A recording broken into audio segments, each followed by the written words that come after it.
first, and then sometimes would work a bit longer. And then I was seeing this girl who went to the local girls' school. And she was the head girl of the local girls' school. And it was before the summer holidays. Bear with me with this, right? And this was right at the end of Let It Rock.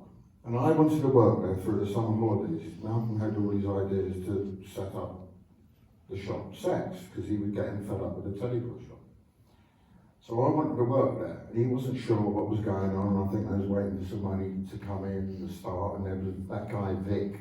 Remember Vic used to drive around kind of collecting things, an older bloke, right? Yeah, I don't remember him. Right. And Malcolm wasn't sure. Anyway, this girl from school went on an exchange trip to France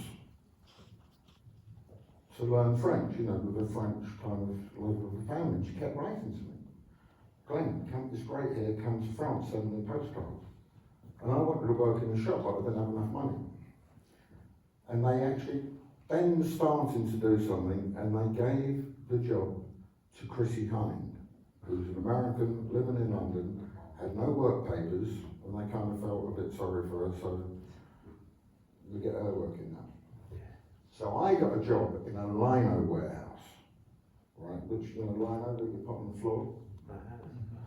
God, that was bloody hard work, right? What happened was, lino comes in like 100-meter rolls. And soon as the bit was cut off, all the uncut ones were on the side, you know, lying on their side.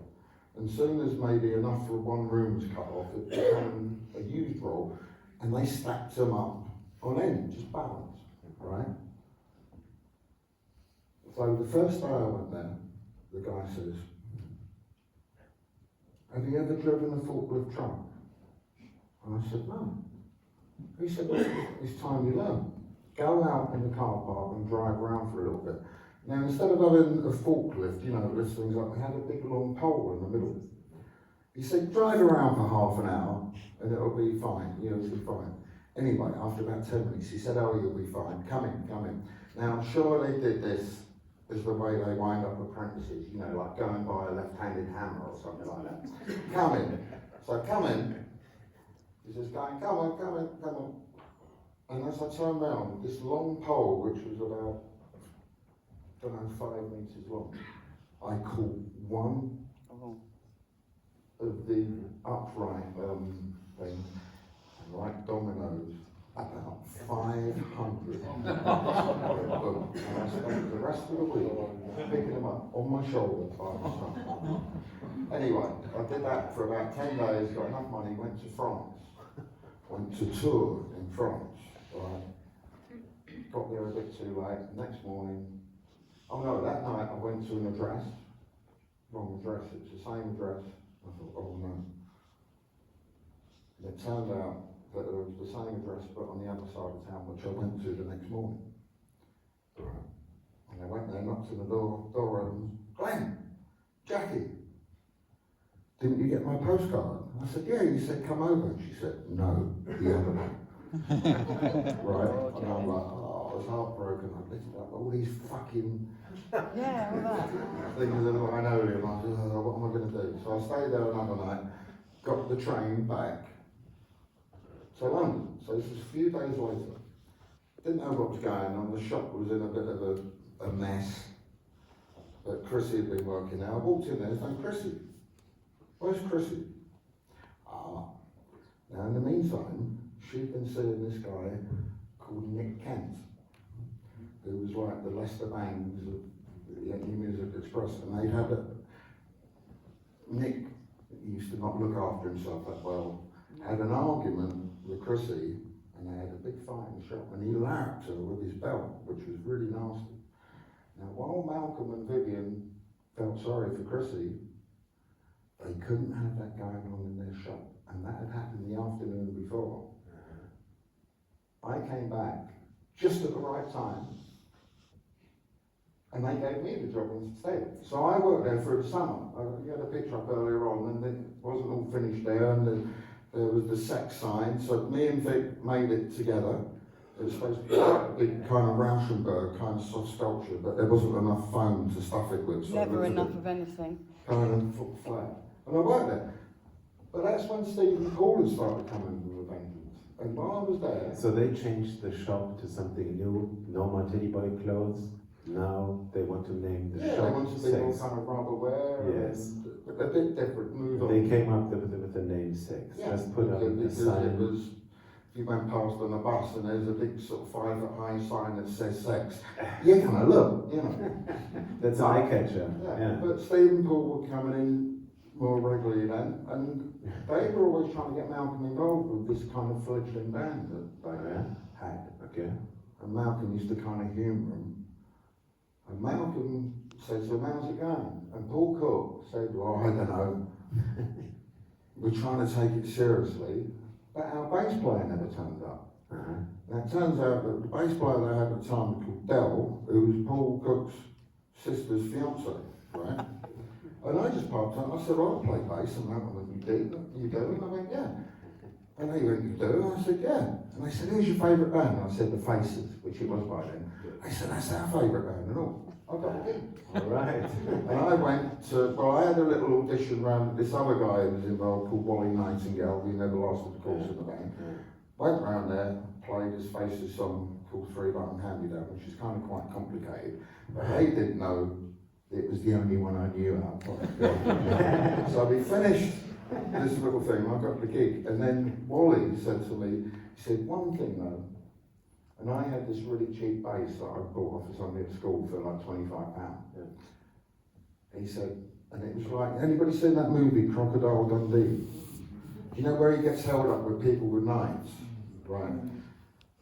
And he beats them off and he goes, that's not a knife, and he goes, shh, that's a knife. Right? Wally pulled out from under his bed this big case. I thought, what's that? And he opened it up and he said, that's not a bass guitar, that's a bass guitar. It was in front of the president. I said, where'd you get that? And they said, don't ask, I didn't. And then we started taking it more seriously. All right. And we rehearsed, and Steve was the singer then. But you were just saying I'm a bass player because first you bought a guitar, then you No, had this cheap bass. I could play a bass a little bit, not very well. But I was maybe 3 weeks ahead of them. But I've never told them that, so don't tell anybody. And then what happened, we started rehearsing, and we would try and do cover versions. But you know what? Sometimes it's a bit hard. And you try and play a song, and it's that hard that it doesn't sound anything like what you're trying to play. But you soon realise that if it doesn't sound anything like what it's supposed to be, and it sounds like something else, you've got a new song. And that's how we started writing songs. I was checking some of the songs you played in the beginning, like the songs you covered, or the songs you liked from the 60s. So I heard that you played something like Substitute by The Who, for example. Stepping Stone, which is a Monkey song. The Monkeys did it, but it's actually by Paul Revere and Ray. Yeah. Ah, 60s band from America.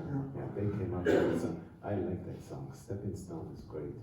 So you and Steve worked out how to play the songs, and then you tried to practice. Kind of, but if you notice, they're all quite easy. I know. Right. Still. But another song that we did really early on, and I think this was even before we met John, because Steve was a singer, and it didn't work out with Wally. We found this other rehearsal place in Denmark Street. Wally went, Steve started getting better on guitar, and Nick Kent, who learned Chrissy, actually kind of started behaving himself a little bit, used to come and jam with us and was giving Steve Jones guitar lessons. But also what he did, he gave us a cassette tape, and this is like early 76, and they had this really weird music on it. And one of the songs went down, down, down, down, down, down, which we loved. So we did it. Now because Nick was like the star writer for the New Musical Express, so much that if they used to do these big articles on people, and I remember he did one with Keith Richards. They used to have like 6-page articles in the middle of the paper. If Keith Richards was going to do it, to give an interview to anybody, he'd do it to Nick, so he was very respected. Anyway, Nick had got this cassette from his friend, who was John Cale. And John Cale had given him this cassette, which was half of Jonathan Richman and the Modern Lovers' first solo album, nearly 2 years before it came out. And we were doing Road Runner, because it's only 2 chords with an extra one at the end. That's an easy song. Yeah, but we was in this position, as well as being urchins and having quite good equipment because of Steve Jones, and in the right place at the right time through Malcolm McLaren shop, we had all these connections, you know, we were the head workers here. Yeah. And that's a nice place, Denmark Street, to have a rehearsal room there. Yeah. So he nicked really good equipment for you. Not only that, I moved in with Steve, and we were actually starving hungry. And we'd stay up kind of late, and then we'd stay up a bit later. And then we stayed up really late one night, there wasn't nothing better to do. And we realised that when the milkman came round in the middle of Soho, not only did he deliver milk, he delivered all the bread and the cheese and the ham to the restaurants there. We wasn't hungry after that.